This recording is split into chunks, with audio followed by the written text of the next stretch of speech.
মনিরা, আপনাকে ধন্যবাদ। আমরা প্যাকেজে যেভাবে দেখছিলাম আমাদের প্রতিবেদনে, কাঞ্চনজঙ্ঘার অপরূপ সৌন্দর্য মেলে ধরে কিন্তু আজকেও দেখা গেছে।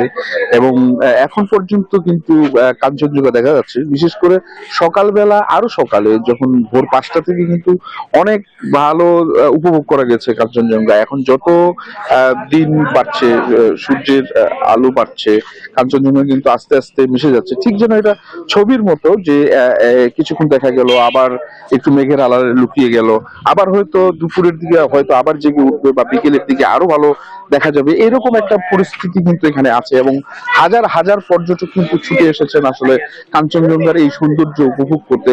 আমরা এখানে দেখতে পাচ্ছি যে এখানে একটা এই কাঞ্চনজঙ্ঘা উৎসবকে ঘিরে এখানে কিন্তু একটা ফটোগ্রাফি প্রদর্শনী চলছে আর কি, আলোকচিত্র প্রদর্শনী। এবং এখানে আমরা ফিরোজ আল সাবা, একজন আলোকচিত্রী আছেন পঞ্চগড়ের, তার কাঞ্চনজঙ্ঘা নিয়ে তার যে ছবি তোলা, সেই ছবিগুলো কিন্তু এখানে প্রদর্শনীতে আছে।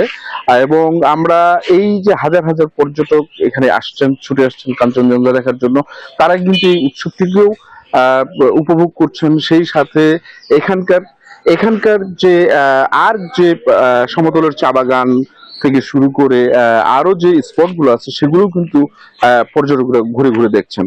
এবং মহানন্দার এই আমরা যদি দেখি যে পাশেই মহানন্দা নদী, মহানন্দার উপরেই কিন্তু ভারত, সেই ভারতের সৌন্দর্য কিন্তু উপভোগ করছে আমাদের দর্শকরা। দৃষ্টির আসলে কোনো সীমানা নেই, দৃষ্টির আসলে কোনো কাঁটাতারের বেড়াও নেই। তো কাঞ্চনজঙ্ঘা দেখে কিন্তু সারা দেশের মানুষ এখানে এসে অনেকটা উজ্জীবিত হচ্ছে এবং আনন্দ উপভোগ করছে। তো এই ছিল আমার কাছে সর্বশেষ। আমরা ফিরে যাচ্ছি স্টুডিওতে, মনিরা আপনার কাছে।